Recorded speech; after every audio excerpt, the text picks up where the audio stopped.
It is time to start the session on digital asset infrastructure and CBDC. There'll be a panel discussion on this topic. Let us introduce the panelists. Could we have a big round of applause? First, from Reitaku University, we have Professor Masashi Nakajima.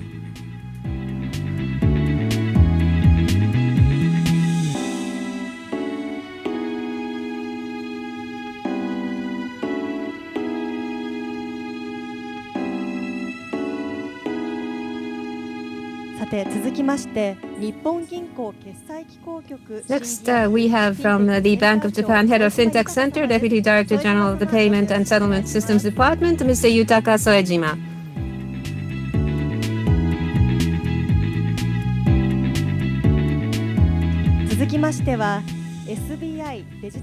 Next, from SBI Digital Asset Holdings CEO and also Security Solutions CEO, SBI Digi Trust CEO, Mr. Fernand Luis Vasquez Cao.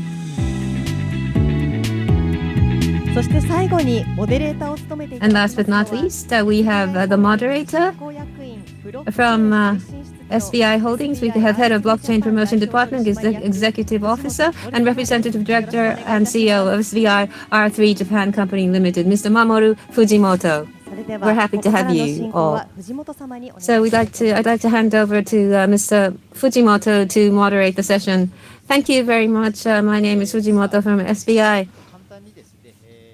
So very briefly at the start, we'd like to have the panelists introduce themselves. And after that, we'd like to have each one give a presentation. Let's start with Mr. Nakajima. My name is Nakajima from Reitaku University, Bank of Japan, and BIS. I have worked there, and now I work at the university. And Mr. Soejima, from Head of FinTech Center, Deputy Director General of the Payments and Settlement System of BLJ. This is the third time I'm participating in the FinSum conference. Mr. Fernando Luis Vasquez, please. Thank you very much. I'm from SBI Digital Asset Holdings. Actually, I recently assumed my present position in January, and I have would like to contribute toward creating a new infrastructure in the world of finance. A digital asset infrastructure and CBD is the theme today. So perhaps we could hear from Professor Nakajima about the digital currency and the worldwide trends. And then after that, from Mr. Soejima, perhaps the settlement system and CBDC, we hope that subject could be addressed. And then Fernando-san can talk about SBI digital asset ecosystem. So we'd like to have a presentation by each of the panelists. And after that, we'd like to engage in a panel discussion amongst the three panelists. So first, Professor Nakajima, please. I'd like to talk about the CBDC international trends. CBDC is such that it's a currency issued by the central bank. What is characteristic of this is that worldwide central banks are embarking on this task all at once, and several central banks have reached the point where realization is close at hand. Among those of you here, perhaps you feel that this is 5 years or 30 years ahead, but actually we're into the countdown phase with regard to some of the central banks. BIS did a questionnaire survey among the central banks. 80% in some form or other have conducted research or experiments, and 40% have done a proof of concept or demonstration tests using blockchain. They created a system and they have done a demonstration experiment. And 10% have conducted pilot tests, and toward realization they're doing experiments, and so they're moving quicker than you would imagine. And when you talk about blockchain, there are two types of blockchains. One is CBDC for large amount settlement. the present central banks does settlement through current accounts, and to transfer this to CBDC. Interbank settlement is the major purpose of this use. And then there's the small amount settlement CBDC. This is what would be equivalent to cash to be digitalized and to be used for settlement. And first, to talk about large amount settlement. A large amount settlement is such that central banks' current accounts use computers, and it's already computerized. And so, why do we have to use digital currency? And the backdrop to this is that at this seminar, repeatedly mention has been made of security tokens. And to securitize or to use digitalize securities, and a lot of experiments have been going on overseas and also on the domestic scene.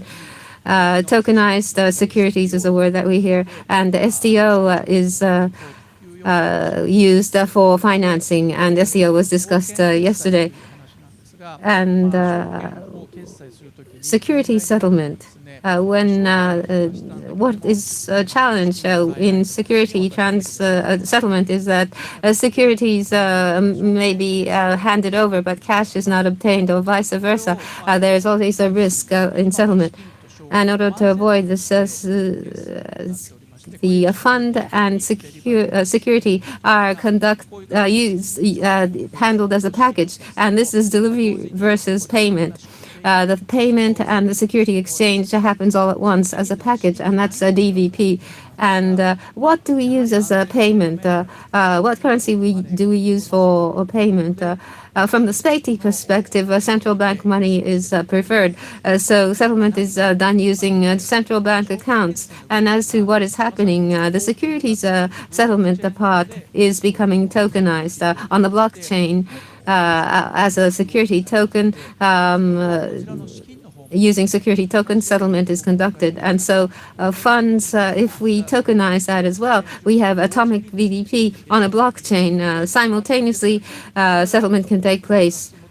And with increased tokenization, funds will need to be tokenized as well.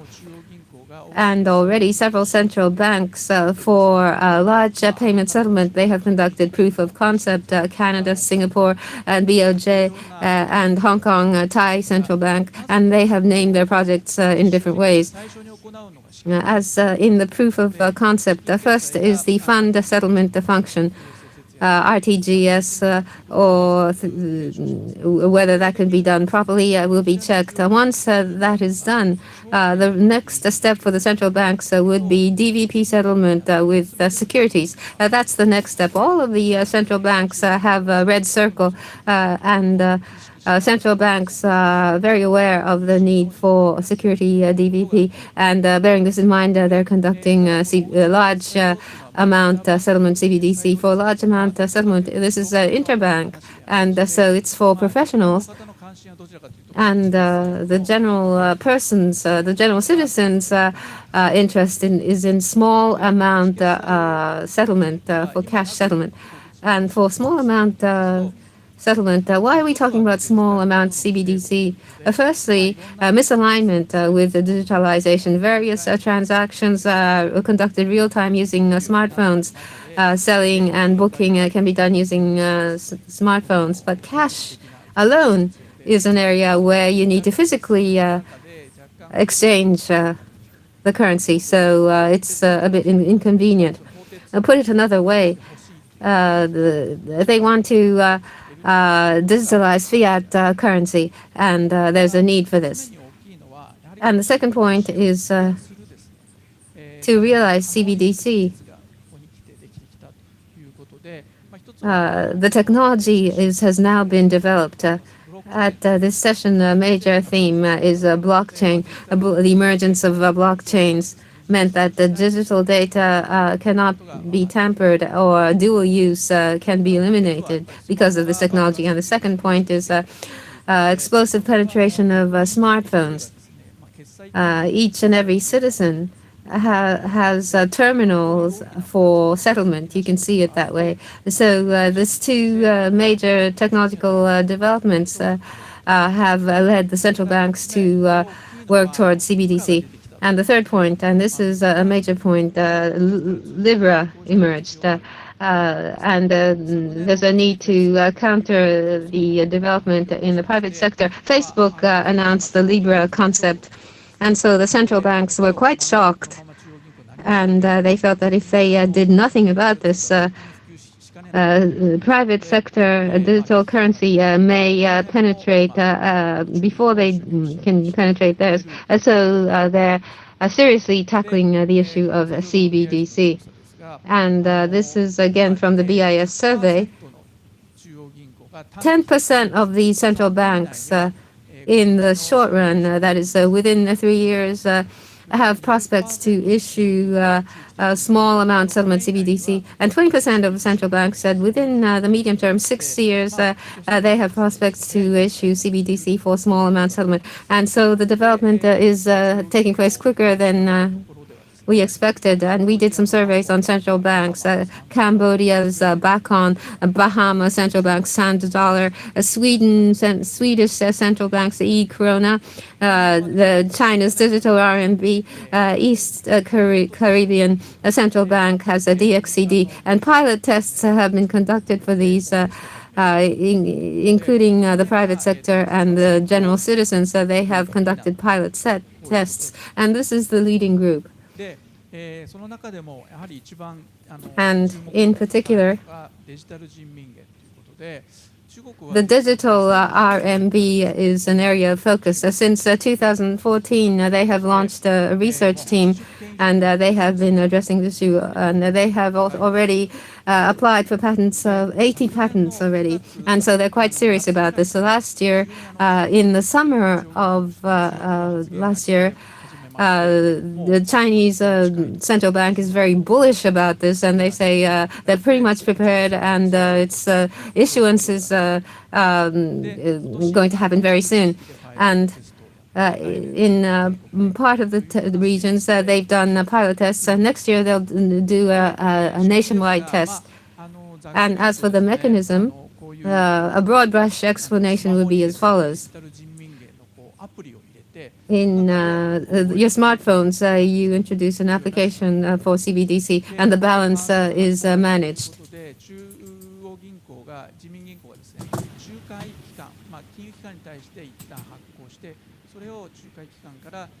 And then the Chinese central bank will issue, it will go through an intermediary, and an offline payment function will be added. And pilot test is already conducted in provinces like Suzhou and Shenzhen and Chengdu. And a POC is already underway with the participation of many companies such as Starbucks, McDonald's, and Subway, and among others. In 2022, the Winter Olympic Games are to be held, and the Chinese central bank claims that they will make this available by then. And so it's a nationwide important event, and therefore I am quite sure that they will be able to make this available by that timing. And another topic which is not attracting a lot of attention or enough attention in Japan is Bakong in Cambodia. It has a great momentum. They have the indirect issuance mechanism, and they have adopt the token mechanism. In other words, giving the data itself the same value as cash. And for Bakong, Soramitsu, a Japanese company, is jointly developing this system. It's the mystically developed blockchain technology called Hyperledger Iroha. From July last year, test has started for commercial use, and more than 10,000 people across 14 banks are joining the test as active users. Preparation is well underway towards going live, and they want to hold opening ceremonies, but with COVID-19, they cannot hold such a big event, and so an official cutover date has been postponed. But we expect that sometime fall this year they will have a full deployment of this, and the world's first country of CBDC issuance is likely to be Cambodia instead of China, and so I think we should focus on this. This is the interface of Bakong. Interpersonal transactions could take place, and the payment could be made at stores. That's the image. These are the countries in which pilot tests are conducted, and these are the designs of CBDC. Indirect issuance is quite prevalent, and no interest rate for CBDC. This is common across these countries, but whether to adopt a token type or account management type, and whether to have a cap on amount and usage. Is there going to be an offline payment function? What kind of blockchain technology will be utilized? There is no consistency across these countries. There is no particular common model that could be used across different markets. So if we are going to work on this in Japan, we need to go through a whole discussion of how to design the technology. This is the schedule. Cambodia, Balkan, that I talked about earlier, may embark on full operation from fall this year. Bahamas said that they will start the full operation this year, and test operation will be implemented for digital renminbi going into a full operation in 2021. The same schedule for e-Corona in Sweden. So from this year until next year, in multiple countries, CBDC will be put into practice in commercial use. Therefore, digital currency, which we thought is something of the future, is likely to become a reality quite soon. And due to interest in time, I am not able to describe in great detail of this, but in this book, which was published in June this year, titled After Bitcoin, CBDC is mentioned in great length. So I appreciate if you could take a look at this when you have time. So more details are found in the book, so please refer to that. Now I want to invite Mr. Soejima. Okay, thank you very much.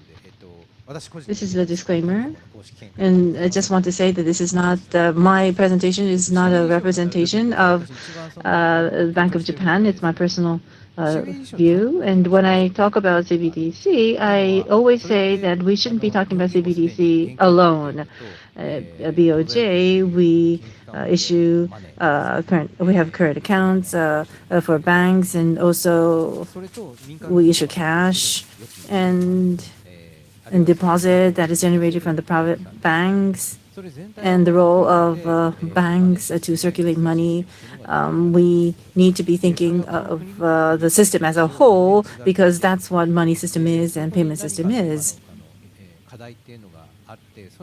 There are challenges with CBDC in this current system, and that's why we're talking about CBDC. There could be potentials to CBDC to update money system or payment system. That's why we are having this discussion on CBDC. The existing system, the big mechanism, how are we going to revamp, renew, or update?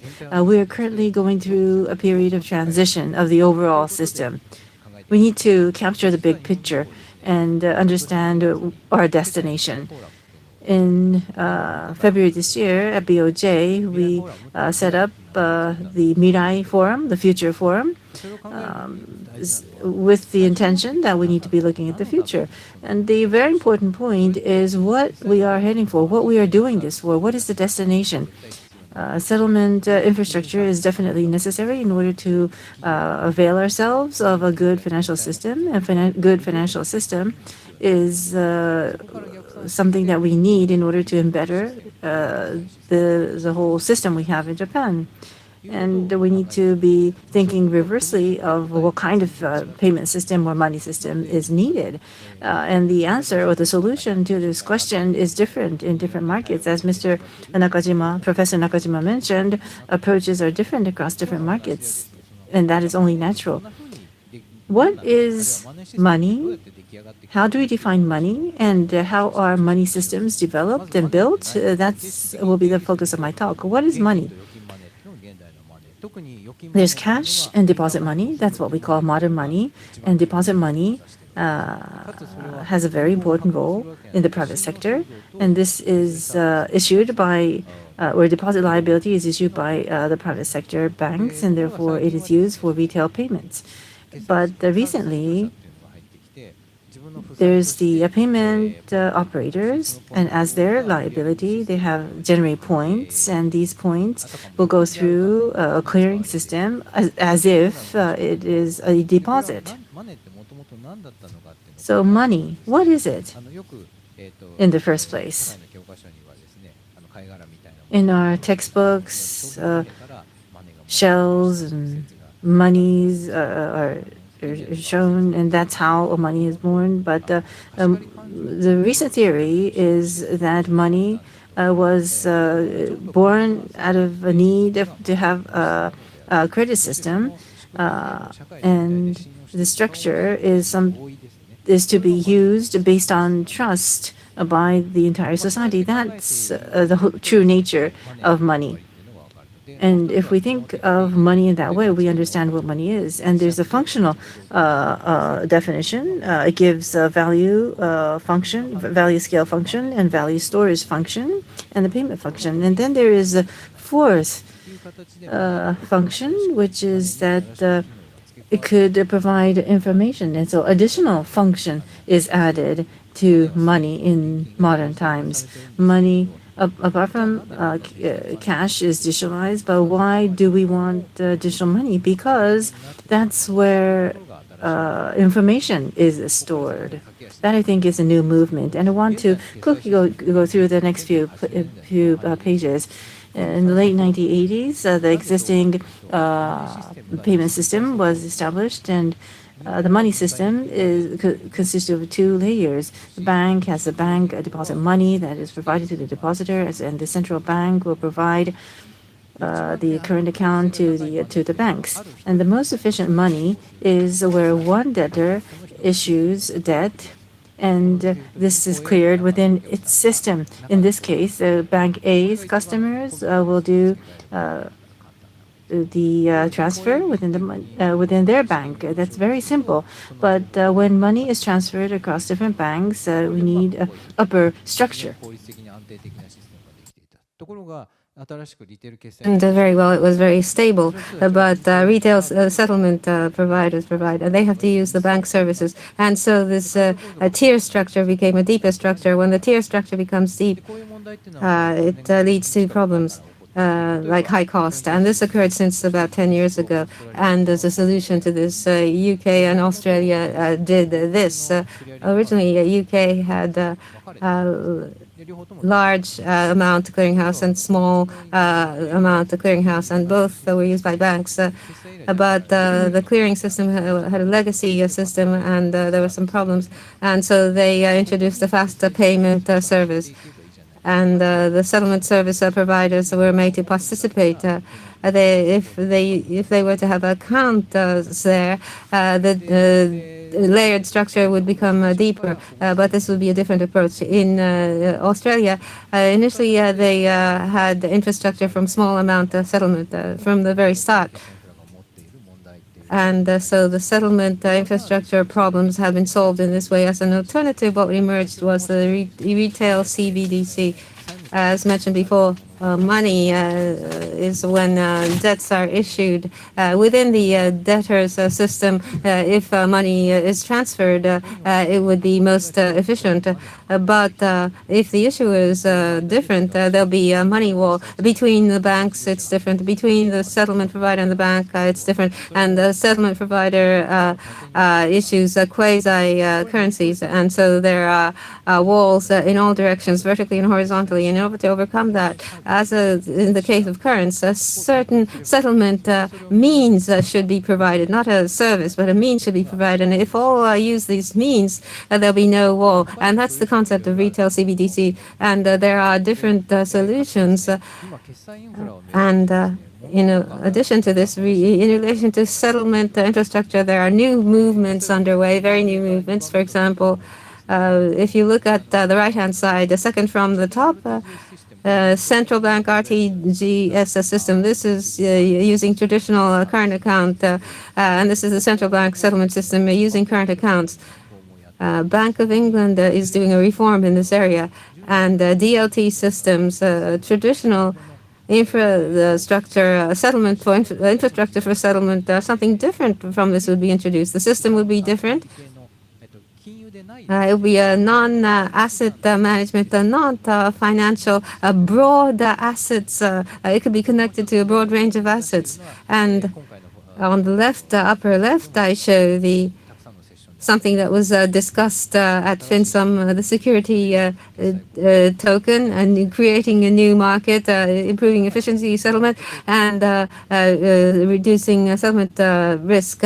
And there is a possibility for needs to emerge related to payment token. Because the environment is there, major players, large financial institutions and securities exchanges and central security depository are participating in large numbers. And the security value chain overall is being remade, or rather than remade. They're creating something new, and something traditional can be replaced right away. Or traditionally, they want to leverage the good parts of the blockchain, and there is also a possibility that there be needs for payment token here. So inclusive of all of this, Settlement Future Forum has been launched, and we have repeated subcommittee sessions under this umbrella. I'm sorry, I have done some pitching.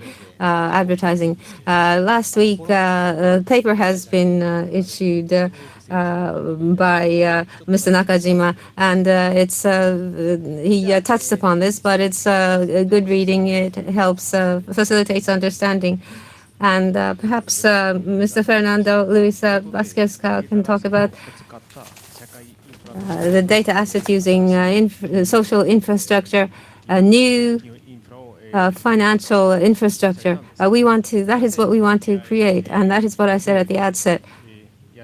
Why are we trying to do this at SBI? Let me briefly explain.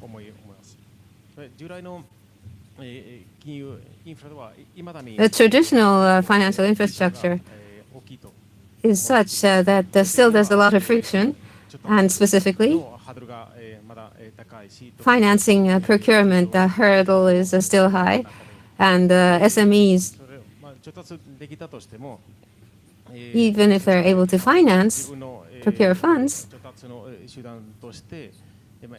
as a means for financing, even if they issue equity, the trading which follows will entail a commission.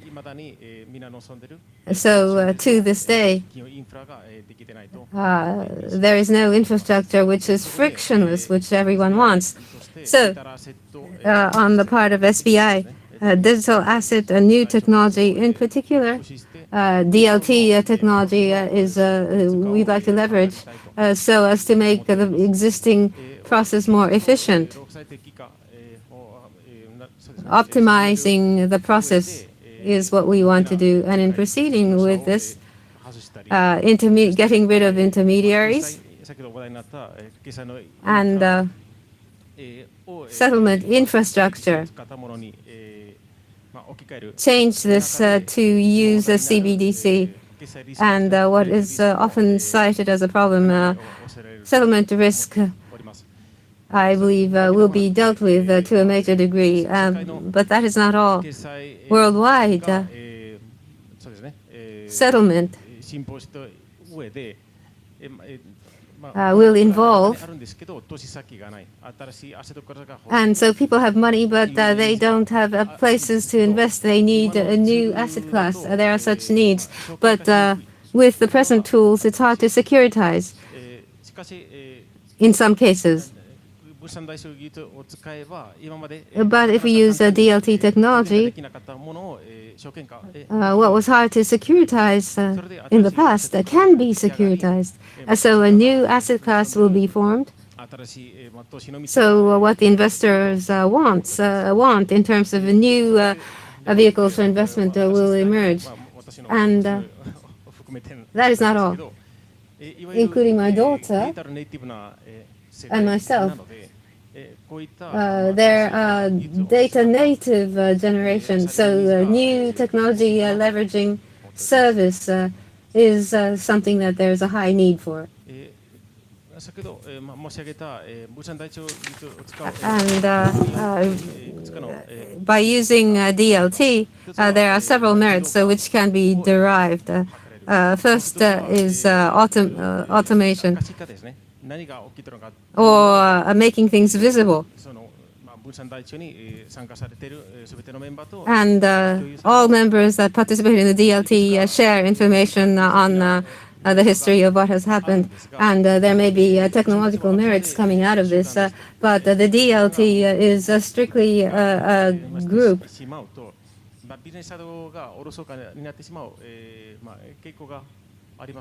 And there is a trend that the business part will be given less emphasis, and we keenly feel that you can have a good system, and no matter how you reduce the commission, if it's not convenient and available,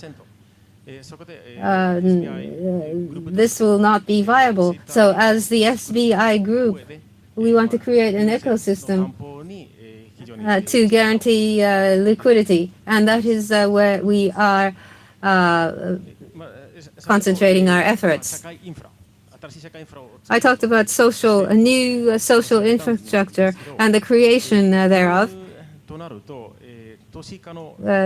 When in the area of finance, you have to protect investors, and you have to stabilize the new platform. And that's very important. Up until now, in the industry, different ventures have taken different initiatives, and thanks to them, it's now visible as to what we want for the future of finance. When we want to protect all investors,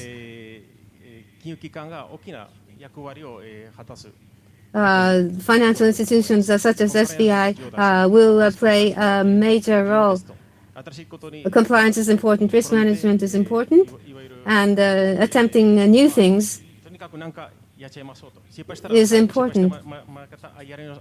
So if you fail, all you have to do is start over again. That's the concept of the venture, and that's the motivating factor. That's the source of our efforts. It's a low-profile, mundane task, but it has to be done by financial institutions that really understand the process. This may sound like a paradox, but traditional financial institutions, I believe, will lead the fintech revolution going forward. That is what I think. Thank you.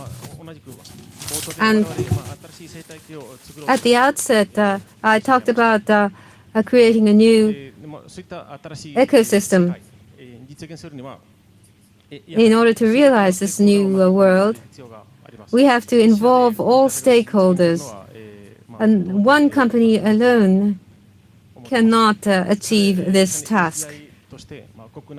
So on the part of SBI, authorities inside and outside the country, financial institutions and fintech, we want to involve all these entities to create a new global financial market. And we've embarked on this endeavor. And this is, again, some advertisement. On the 1st of January, within SBI, there was some restructuring. And Yoshitaka Kitao became chairman, and I'm CEO. In this reorganization, the main base was decided that it would be in Singapore. And because they're most advanced in terms of streamlining of laws. And that is why we've chosen this location. And as for the present, in Europe already, we're collaborating with a exchange. Range of securities, the value chain is in place. It's been only about a year or so since this has opened, but we already have customers. And across the whole of EU, based on license, in Germany, we are doing business. And this is the ecosystem that we've built in the EU that we are planning to deploy in Singapore with an incumbent bank. We are planning to do the same. How about in Japan? Where are we in Japan? As the speaker in the previous session mentioned, there's a very strict regulation towards investment, and therefore it might be a bit too early, and therefore we will likely refer to the examples of what we're doing in the EU and Singapore as a showcase and bring it to Japan. How about the United States? ACC is causing a very high regulatory risk for the company. And that is the current situation. In order to build a social infrastructure, starting from the roof is not very realistic. So we will start from the foundation, build a firm and robust foundation. What we represent by the word foundation is primary and secondary markets. With the risk of repeating myself, this is already available in the EU, and we will soon be able to realize in Singapore. As long as we have a robust foundation, prime brokerage and custody service could be provided. Basic services could be added on top of that. And the liquidity issue could be addressed by market making and basket index being created. And the last layer will be the advisory layer that the investment banks currently provide. As you see in this diagram, the four components that I talked about in the previous slide is shown here. And in the foundation, DVP payment will become very important. And that's an area in which we expect a lot from the BOJ. Again, repeating myself, just one company alone will not be able to reach this, realize this. So we are bringing in partners from in and outside of Japan, and we are also investing in this to ensure that our partners will not fail. This is our direction.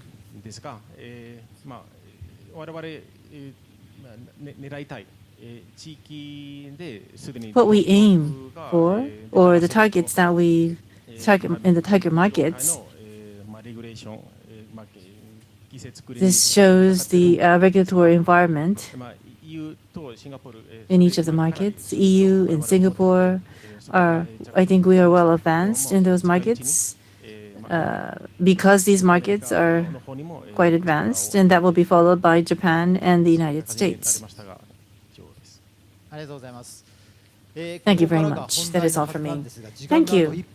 We are supposed to start a panel discussion from now, but we only have a minute left. I'm wondering what to do. I'll try to be quick, but digital asset infrastructure and CBDC, that's the title of this session.